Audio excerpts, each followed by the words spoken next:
Un chercheur d'astrologie qui n'a pas une connaissance approfondie et une compréhension approfondie des enjeux de société, des enjeux de civilisation, ne peut pas travailler correctement.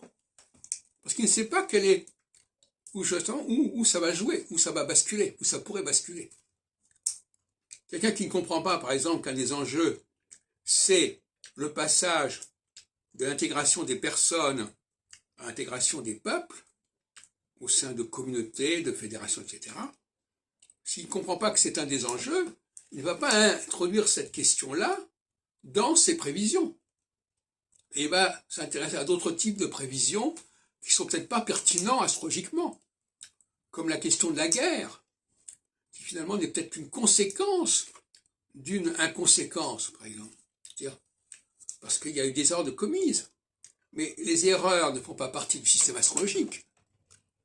Quand il y a un système et qu'on ne le comprend pas ou qu'on le corrompt, ce n'est pas le problème du système. Donc, s'intéresser au dysfonctionnement d'un système, à mon avis, c'est pas la bonne solution. Parce que astrologiquement, il n'y a pas de dysfonctionnement. Dans d'autres domaines, il peut y avoir du dysfonctionnement. Mais là, non. Le dysfonctionnement, c'est parce que les gens agissent à contre-temps. Ils agissent à rebours. Ils agissent avec retard. Ils réagissent, etc., etc. Donc, un chercheur en astrologie, il doit disposer d'une culture anthropologique, sociologique, politique importante. Et ce ne sont pas simplement des connaissances, ce n'est pas seulement une tête bien faite, bien pleine, mais aussi une tête bien faite. C'est-à-dire qu'il faut qu'il ait une compréhension pointue des enjeux qui se présentent. Et notamment, la question de la promiscuité, qui me paraît un point essentiel de l'astrologie. Pourquoi? Parce que la promiscuité, elle se produit, elle se fait, elle se défait. Donc il y a quelque chose, il y a un mouvement de balancier qui se produit. À un certain moment, on va obliger les gens ou les peuples à être ensemble.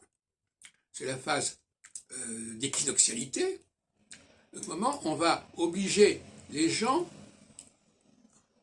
et non plus les peuples, à vivre ensemble, au sein d'une même nation, au nom d'une unité, au nom d'un modèle unique. Dans les deux cas, il y a un problème. De toute façon, chacune de ces formules ne peut durer qu'un certain temps. Et au certain moment, il y a une saturation de toute façon. Il y a un temps écoulé. Donc, si on n'a pas compris ce mécanisme-là, on ne peut pas faire de la bonne prévision en astrologie mondiale.